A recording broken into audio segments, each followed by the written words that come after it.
Good morning. કેમ છો બાળકો? મજામાં ને? સરસ.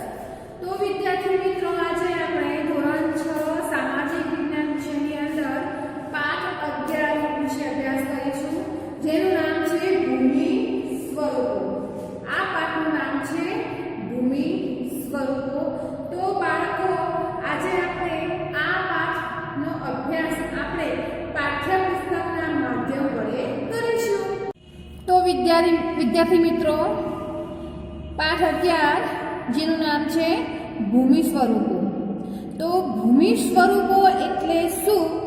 તો ટૂંકમાં કહી શકાય કે પૃથ્વી સપાટીનો અમુક ભાગ ચોક્કસ ઊંચાઈ, ઢોળાવ અને આકાર પ્રાપ્ત કરે ત્યારે તેને ભૂમિ સ્વરૂપ કહી શકાય છે અથવા તો કહેવામાં આવે છે. ભૂમિ સ્વરૂપ એટલે શું? તો પૃથ્વી સપાટીનો અમુક ભાગ ચોક્કસ ઊંચાઈ, ઢોળાવ અને આકાર પ્રાપ્ત કરે ત્યારે તેને ભૂમિ સ્વરૂપ કહેવામાં આવે છે. પૃથ્વીના જે પોપડો હોય છે, જે પૃથ્વીનો પોપડો હોય છે એની અંદર જે સમયાંતરે હલનચલન થતું હોય છે અને તે જમીનના સ્વરૂપો રચે છે અને બદલે છે. અને આવો અનુભવ પણ આપણને ભૂકંપના આંચકાઓ દ્વારા, તો ક્યાંક જ્વાળામુખી કે તો સુનામી જેવી ઘટનાઓ દ્વારા થાય છે. જે પૃથ્વીનો પોપડો આવેલો છે બાળકો, તે અમુક સમયે હલનચલન થતું હોય છે, તે આપણે ભૂકંપ થયો એવું કહી શકીએ છીએ. તો જ્વાળામુખી પણ થાય છે, તો સુનામી પણ આવે છે, જેવી ઘટનાઓ બને છે. અને આ હલનચલનથી ક્યાંક પર્વત, ઉચ્ચ પ્રદેશ અને ફાટ ખીણની રચના થાય છે.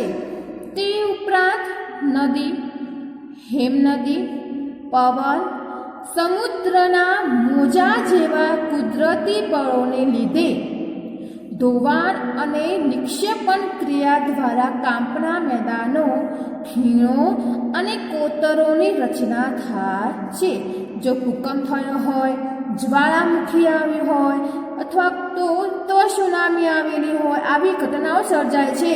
અને એના હલનચલનથી તેના ક્યાંક પર્વતો થાય છે, તો ક્યાંક ઉચ્ચ પ્રદેશ બને છે અને ફાટખીણની પણ રચના થાય છે. તો બાળકો, ચલો હવે આપણે આગળ જોઈશું કે ભૂમિ સ્વરૂપના મુખ્ય પ્રકાર. તો ભૂમિ સ્વરૂપના મુખ્ય પ્રકાર 3 છે: પર્વતો, ઉચ્ચ પ્રદેશ અને મેદાન. અહીં જુઓ, પ્રદેશની ઊંચાઈ પ્રમાણે જમીન ભાગોને પર્વત, ઉચ્ચ પ્રદેશ, મેદાન વગેરે નામથી પણ ઓળખવામાં આવે છે. અહીં ભૂમિ સ્વરૂપના મુખ્ય 3 પ્રકાર છે: પર્વત, ઉચ્ચ પ્રદેશ અને મેદાન. આ 3 ભૂમિ સ્વરૂપના પ્રકાર છે. અહીં તમે જોઈ શકો છો બાળકો, પર્વત જે ઊંચા દેખાય છે પર્વત છે, ઊંડી દેખાય ખીણ છે. અહીં નાના મોટા ઉચ્ચ પ્રદેશો છે, જ્યાં સપાટ છે ત્યાં મેદાનો છે. અહીં જુઓ તો અહીં નાના દેખાય છે એ ટાપુ છે, અને આ જે બ્લુ કલરનું દેખાય છે એ સમુદ્ર છે, અને ઉપરની જે દેખાય છે સમુદ્ર સપાટી દર્શાવે છે. તો ચલો બાળકો, હવે આપણે ભૂમિ સ્વરૂપના જે પ્રકાર છે એમાંનું પહેલું પ્રકાર વિશે અભ્યાસ કરીશું. પ્રથમ છે પર્વત. ભૂમિ સ્વરૂપના 3 પ્રકાર પડે છે: પર્વત, ઉચ્ચ પ્રદેશ અને મેદાન. એમાં પર્વત વિશે અભ્યાસ કરીશું. તો સમુદ્ર સપાટીથી જુઓ, અહીં દેખાય છે, આ સમુદ્ર સપાટીથી લગભગ 900 મીટરથી વધુ ઊંચાઈ ધરાવતા તેમજ ઓછા તીવ્ર ઢોળાવ અને સાંકડા શિખરો ધરાવતા વિસ્તારને પર્વત કહે છે. પર્વતની વ્યાખ્યામાં પૂછાઈ શકાય, પર્વત એટલે શું? તો તમે લખી શકો છો કે સમુદ્ર સપાટીથી લગભગ 900 મીટરથી વધુ ઊંચાઈ ધરાવતા તેમજ ઓછા કે તીવ્ર ઢોળાવ અને સાંકડા શિખરો ધરાવતા વિસ્તારને પર્વત કહે છે. જો અહીં તમને દેખાય છે બાળકો, જુઓ આ પર્વતો સાંકડા છે અને ઢોળાવ ધરાવે છે અને તીવ્ર વધુ ઊંચાઈ ધરાવે છે, તેમજ ઓછા તીવ્ર ઢોળાવ પણ ધરાવે છે અને સાંકડા શિખરો પણ ધરાવે છે. આવા શિખરોને શું કહેવાય છે? પર્વત. તો પર્વતની આ વ્યાખ્યા બની શકે છે. પૃથ્વીના પેટાળમાં ભૂકંપ અને જ્વાળામુખી જેવા કુદરતી ભૌતિક બળોની ક્રિયા, પ્રતિક્રિયા અને આંતરક્રિયાથી પણ પર્વતો બને છે. જો પૃથ્વીની સપાટી ઉપર ભૂકંપ થયો હોય, જ્વાળામુખી ફાટ્યા હોય કે કુદરતી કોઈ પણ ભૌતિક બળોની ક્રિયા પ્રતિક્રિયા થઈ હોય તો આ આંતરક્રિયાથી પણ અમુક જગ્યાએ પર્વતો બને છે. પર્વતોના ઉદ્ભવ અને વિકાસમાં એકથી વધુ ક્રિયાઓ અને બળોની અસર જોવા મળે છે. તેથી પર્વતો તેના વિવિધ પાસાઓના સંદર્ભમાં એકબીજાથી અલગ જોવા મળે છે. અને જે આ પૃથ્વી સપાટી છે એ પૃથ્વી સપાટીના આશરે 26% વિસ્તારમાં પર્વતો આવેલા છે. જે આપણે પૃથ્વી સપાટી છે એમાં કુલ આશરે 26% વિસ્તારોમાં પર્વતો આવેલા છે. હવે આગળ જોઈશું પર્વતોનું વર્ગીકરણ.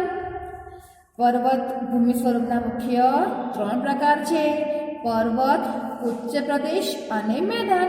પહેલું આપણે પર્વત વિશે સમજ્યા. હવે એની અંદર જ જે પર્વતનું વર્ગીકરણ જોઈશું. તો એના પર્વતોના કુલ 4 રીતે વિભાગ કરવામાં આવે છે. એક છે ઘેડ પર્વત, બીજું છે ખંડ પર્વત, ત્રીજું છે જ્વાળામુખી પર્વત અને 4 નંબરમાં છે અવિષ્ટ પર્વત, અવિશિષ્ટ પર્વત. જુઓ અહીં દર્શાવેલું છે. તમારા પાઠ્યપુસ્તકમાં પણ આ પાઠ આપેલો હશે બાળકો, તો તમે પણ આવી રીતે તૈયારી કરી શકો છો. પર્વતોનું વર્ગીકરણ કુલ 4 વિભાગમાં વહેંચવામાં આવે છે: ઘેડ પર્વત, ખંડ પર્વત, જ્વાળામુખી પર્વત, અવશિષ્ટ પર્વત. તો ચલો એમાં જોઈશું. પહેલું છે ઘેડ પર્વત. તો મોટે ભાગે સમુદ્ર તળિયાના પ્રદેશો કે જળાશયોના તળિયે એકત્ર, જે મોટા ભાગે સમુદ્ર હોય છે એ સમુદ્રના તળિયાના પ્રદેશો હોય છે, જેવા કે જળાશયોના તળિયે એકત્ર થયેલા નિક્ષેપમાં બંને બાજુઓથી દબાણ આવતા જે કરચલીઓ હોય છે, જે તેને ઘેડ પડે છે અને તેના ઉર્ધ્વ વળાંકને આપણે શિખર તરીકે અને અર્ધો વળાંકને ખીણ કે તળેટી સ્વરૂપે જોઈ શકાય છે. તમે અહીં ચિત્ર જોઈ શકો છો. અહીં જુઓ વળાંક પણ દર્શાવે છે અને ઉર્ધ્વ વળાંક પણ દર્શાવે છે. જો અહીં કરચલીઓ પણ દર્શાવેલી છે. જો આવી રીતે આવા શિખરો હોય તેને શું કહે છે બાળકો? ઘેડ પર્વત કહે છે. અને આવા પર્વતો આપણને એશિયાની અંદર, એશિયામાં હિમાલય, યુરોપમાં આલ્પ્સ, ઉત્તર અમેરિકામાં રોકીઝ અને દક્ષિણ અમેરિકામાં એન્ડીઝ દુનિયાના મુખ્ય ઘેડ પર્વત છે. તો આપણે હવે એમાં જ ખંડ પર્વત વિશે અભ્યાસ કરીશું. તો ભૂગર્ભિક બળોને લીધે બે ભૂમિ સ્વરૂપ પર ખેંચાણબળ લાગે છે ત્યારે તેમાં તિરાડ કે ફાટ પડે છે. જે ભૂગર્ભિક જે બળો હોય છે અને જે બળોને લીધે જે ભૂમિ સ્વરૂપો દર્શાવે છે, જે ખેંચાણબળ થાય છે અને ત્યારે તેમાં જે તિરાડ પડે છે કે પછી ફાટ પડે છે. જુઓ આ અહીંયા દેખો, વચ્ચે તિરાડ પડી છે, આ બંને વચ્ચે જગ્યા થઈ છે અને આવા પર્વતો હોય તેને શું કહે છે? ખંડ પર્વત કહે છે. અને જો આજુબાજુનો ભાગ બેસી જાય છે અને વચ્ચેનો ભાગ સ્થિર રહે છે અને ખંડ પર્વત અને નીચે બેસી જતા ભાગમાં ફાટ ખીણ રચાય છે. જો અહીં વચ્ચે ભાગ થઈ અને જે ફાટ ખીણ રચાય છે એવા પર્વતોને ખંડ પર્વત કહેવાય છે. અને આવા ખંડ પર્વતો જર્મનીનો હોર્સ્ટ પર્વત તેનું શ્રેષ્ઠ ઉદાહરણ હોવાથી આવા પર્વતને હોર્સ્ટ પર્વત પણ કહેવામાં આવે છે. ભારતમાં આવેલ નીલગિરી, સાતપુડા, વિંધ્યાચલ પર્વત ખંડ પર્વતોના ઉદાહરણો છે. હવે જોઈશું ત્રીજા નંબરમાં જ્વાળામુખી પર્વત. તો જ્વાળામુખી ફાટતા પ્રસ્ફોટનથી બહાર ફેંકાતા પદાર્થો શંકુ આકારે જમા થતા એ જ્વાળામુખી પર્વત બને છે. જુઓ બાળકો, અહીં ચિત્ર તમને જોવા મળે છે. આ જ્વાળામુખી પર્વતનું ચિત્ર છે. જ્યારે કોઈ વિસ્ફોટ થતો હોય છે, જ્વાળામુખી ફાટે છે અને જે પ્રસ્ફોટનથી બહાર ફેંકાય છે અને એક શંકુ, જો અહીં શંકુ આકાર દર્શાવે છે અને આ આકારે જમા થતા જે જ્વાળામુખી અહીંયા પ્રસ્ફોટ થાય છે અને પર્વત બને છે. આ જો પર્વત દેખાય છે તમને, શંકુ આકારનો પર્વત બને છે અને આવા શંકુ આકારના પર્વતોને જ્વાળામુખી પર્વત કહેવામાં આવે છે. તેના ઉદાહરણો છે કે ઇટાલીનો વિસુવિયસ, ઇક્વેડોરનો કોટોપક્ષી, જાપાનનો ફ્યુજિયામા અને ભારતનો બેડન એટલે કે અંદમાન જે નિકોબાર આવેલો છે ટાપુ, ત્યાં પાવાગઢ અને ગિરનાર જ્વાળામુખી પણ આ પર્વતોના ઉદાહરણો છે. જે આપણા ગુજરાત રાજ્યમાં પાવાગઢ અને ગિરનાર આવેલું છે એ પણ આ જ્વાળામુખીના પર્વતો છે, એ પણ ઉદાહરણોમાં સમાવેશ કરેલો છે. હવે 4 નંબરમાં જોઈશું કે અવશિષ્ટ પર્વત. 4 નંબરમાં છે કે ઘસારાના કુદરતી બળો સામે ટકી રહેતા શેષ ભાગોમાંથી અવિશિષ્ટ પર્વત બને છે. હજારો વર્ષથી પોચા ખડકો ઘસાઈને વહી જાય છે તથા નક્કર ખડકમાંથી બનેલ ભૂમિભાગ ઊંચા ભૂમિખંડ તરીકે ટકી રહે છે. તેને જ અવિશિષ્ટ પર્વત કહે છે. અહીં તમે જોઈ શકો છો, ઘસારા થતા હોય છે, જે કુદરતી બળો હોય છે તેની સામે ટકી રહેતા શેષ ભાગો, જેના અમુક ભાગ હોય છે એમાં અવશિષ્ટ પર્વત બને છે અને હજારો વર્ષ સુધી તે પોચા ખડકો ઘસાઈને વહી જાય છે. એકદમ પોચા હોવાથી તે વર્ષો સુધી ટકી રહેતા નથી અને તે ઘસાઈને વહી જાય છે તથા નક્કર ખડકમાંથી બનેલ ભૂમિભાગ ઊંચા ભૂમિખંડ તરીકે પણ ટકી રહે છે અને આવા પર્વતને અવશિષ્ટ પર્વત કહે છે. તેના ઉદાહરણ છે ભારતમાં અરવલ્લી, નીલગિરી, પારસનાથ, રાજમહલ તથા પૂર્વઘાટ અવશિષ્ટ પર્વતોના મુખ્ય ઉદાહરણો છે. તો અહીં આપણે પર્વતોનું વર્ગીકરણ સમજ્યા. હવે આપણે પર્વતોનું મહત્વ વિશે અભ્યાસ કરીશું. તો પર્વતો દેશ કે પ્રદેશની સીમા, સરહદ અને કુદરતી દિવાલ સમાન છે અને ઠંડા પવનથી રક્ષણ કરે છે. તો ભેજવાળા પવનો રોકીને વધારે વરસાદ આપે છે. પર્વતો નદીઓના ઉદ્ગમ સ્થાન છે. તેમાંથી નીકળતી નદીઓ દ્વારા ફળદ્રુપ મેદાનોનું નિર્માણ થાય છે. વધુ વરસાદવાળા ઊંચા હિમાચ્છાદિત પ્રદેશમાંથી 12 માસ વહેતી નદીઓ જળ ભંડારનું કામ કરે છે. જળ વિદ્યુત ઉત્પન્ન કરવા માટે તે જરૂરી છે. ઉપરાંત પર્વતો જંગલ સંપત્તિ, ખનિજ સંપત્તિ અને પ્રાણી સંપત્તિ ભંડાર છે. પ્રવાસન ઉદ્યોગ, ચલચિત્ર ઉદ્યોગ તથા પર્વતારોહકો માટે પર્વતો આશીર્વાદરૂપ છે. વિશ્વની કુલ વસ્તીના 10મા ભાગની વસ્તી માટે રહેઠાણનું સ્થાન છે અને તેનું શ્રેષ્ઠ ઉદાહરણ છે મેક્સિકો અને બગોટા. તો હવે તેનું તમારા પાઠ્યપુસ્તકમાં છે કે આટલું જાણો. તે આ કોષ્ટકમાં લખેલું છે. મેક્સિકો, ક્વિટો, બગોટા, લે, લાસા અને લાપાસ. અહીંયા દેશ દર્શાવ્યા છે અને તેની ઊંચાઈ કેટલી છે તે પણ અહીં દર્શાવેલી છે. તો આપણે આજે ભૂમિ સ્વરૂપના મુખ્ય પ્રકાર કેટલા છે? તો 3 છે. પર્વતો, ઉચ્ચ પ્રદેશ અને મેદાનો. અને એમાં આપણે પર્વત એટલે શું તેનો અભ્યાસ કર્યો કે પૃથ્વી સપાટીથી 900 મીટરથી વધુ ઊંચાઈ ધરાવતા તેમજ ઓછા તીવ્ર ઢોળાવ અને સાંકડા શિખરો ધરાવતા વિસ્તારને પર્વત કહે છે. એની અંદર આપણે પર્વતોનું વર્ગીકરણ એ કુલ 4 વિભાગમાં પડે છે. ઘેડ પર્વત, ખંડ પર્વત, જ્વાળામુખી પર્વત અને અવશિષ્ટ પર્વત, તેમાં આપણે ખંડ પર્વત વિશે અભ્યાસ કર્યો, જ્વાળામુખી વિશે અભ્યાસ કર્યો, ઘેડ પર્વત વિશે અભ્યાસ કર્યો અને અવશિષ્ટ પર્વત વિશે પણ અભ્યાસ કર્યો. અને એની અંદર આપણે પર્વતોનું મહત્ત્વ શું છે એની વિશે પણ અભ્યાસ કર્યો. તો બાળકો, આજે આપણે આટલું જ, બાકીનો અભ્યાસ આપણે આવતા તાસમાં કરીશું. તો બાળકો, આવજો. ધોરણ 6 પ્રકરણ 11 ભૂમિ સ્વરૂપો. પૃથ્વીના પોપડાની અંદર સમયાંતરે હલનચલન થતું હોય છે. તે જમીનના સ્વરૂપો રચે છે અને બદલે છે. આવો અનુભવ પણ આપણને ભૂકંપના આંચકાઓ દ્વારા તો ક્યાંક જ્વાળામુખી કે સુનામી જેવી ઘટનાઓ દ્વારા થાય છે.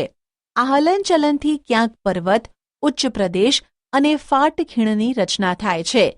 તે ઉપરાંત નદી, હિમનદી, પવન, સમુદ્રના મોજા જોવા કુદરતી બળોના લીધે ધોવાણ અને નિક્ષેપણ ક્રિયા દ્વારા કાંપના મેદાનો, ખીણો અને કોતરોની રચના થાય છે. પૃથ્વી સપાટીનો અમુક ભાગ ચોક્કસ ઊંચાઈ, ઢોળાવ અને આકાર પ્રાપ્ત કરે ત્યારે તેને ભૂમિ સ્વરૂપ કહેવામાં આવે છે. ભૂમિ સ્વરૂપના મુખ્ય પ્રકાર.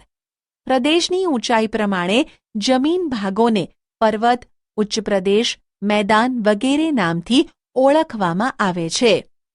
1. પર્વત, માઉન્ટેન. સમુદ્ર સપાટીથી લગભગ 900 મીટરથી વધુ ઊંચાઈ ધરાવતા તેમજ ઓછા કે તીવ્ર ઢોળાવ અને સાંકડા શિખરો ધરાવતા વિસ્તારને પર્વત કહે છે. પૃથ્વીના પેટાળમાં ભૂકંપ અને જ્વાળામુખી જેવા કુદરતી ભૌતિક બળોની ક્રિયા, પ્રતિક્રિયા અને આંતરક્રિયાથી પર્વતો બને છે. પર્વતોના ઉદ્ભવ અને વિકાસમાં એકથી વધુ ક્રિયાઓ અને બળોની અસર જોવા મળે છે. તેથી પર્વતો તેના વિવિધ પાસાઓના સંદર્ભમાં એકબીજાથી અલગ જોવા મળે છે. પૃથ્વી સપાટીના આશરે 26% વિસ્તારમાં પર્વતો આવેલા છે.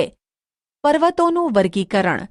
નિર્માણ ક્રિયાના આધારે પર્વતોને 4 વિભાગમાં વહેંચવામાં આવે છે. 1. ગેડ પર્વત. 2. ખંડ પર્વત. 3. જ્વાળામુખી પર્વત.